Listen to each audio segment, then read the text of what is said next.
Hi everyone, welcome to the show. I'm Amy. And I'm Sarah, and today we're going to be discussing Nothing But It All by Adriana Locke. The first few minutes we're going to do a brief review of this story without any spoilers. Then we are going to shift into a deeper book discussion. It's going to include lots of spoilers, but don't worry, we're going to let you know before we do shift into that deeper book discussion. Right, so before we dive in, Amy, you're going to tell us what the story is all about. When a husband and wife are on the brink of divorce, their teenage kids conspire to get them together at their family summer cabin in this Parent Trap style story of restoration. Sarah, what did you think about Nothing But It All? I have to be honest, this is not a story that I gravitate towards. I tend to run from anything that deals with divorce or struggles in a marriage. And if I'm being honest, a little bit in, I wanted to bail, and I wanted to bail hard because I was in utter agony for these characters and what they were feeling and going through and the struggle they were facing. However, I am thrilled that I just persevered because this story is such a beautiful depiction of reconciliation and the journey that the author takes the characters through, and the ending was it was so genuine. It felt like you were reading somebody's real life story of reconciliation. I thought it was beautiful. What did you think? I felt like the story was really, really good. I was concerned it was going to be cheesy just with the premise of the story. I was pleasantly surprised that it was not. I felt like it could be easily relatable to any marriage that might be going through a hard time or falling into that sense of complacency, and I was pleasantly surprised by this story. Yeah, did you think it might be cheesy because the Parent Trap aspect? Yeah, I did too. I have to say I was a little bit surprised. And that was in the author's description. That's why I kind of was feeling that way, because that's how she kind of alluded to that. So I had that in my head going into the story, but I was pleasantly surprised. I was too.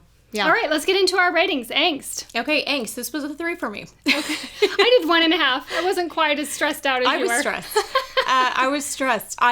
And this is, let me be clear, it's not because it's because anything that it deals with a marriage that is struggling like this, it causes me to feel angst. I just don't like that kind of dissension and division and miscommunication. It just takes it to another level. So you may not feel that when you're reading it, but I don't do divorce stories. They stress me out. Yeah, the premise of this story was more angsty to me than the actual story was, but I can see your point. I can see why you would be in angst the whole time. I was in angst. All right, humor.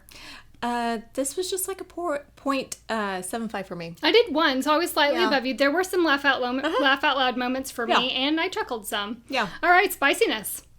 Like a 0.5. Yeah, I did 1. It was low. Yeah, it was low. There was really only one scene, but it was descriptive enough that I bumped it up. Yeah, I think because the angst was so much higher for me that when it got to the spice, I was just like... You're just relieved. It was just like somebody patting me on the back. Just like, feels good, but then you're just like...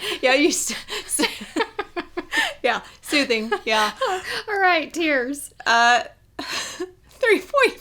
Oh my gosh, friend. I was distraught. I did too. Did you sob like a baby through the whole thing?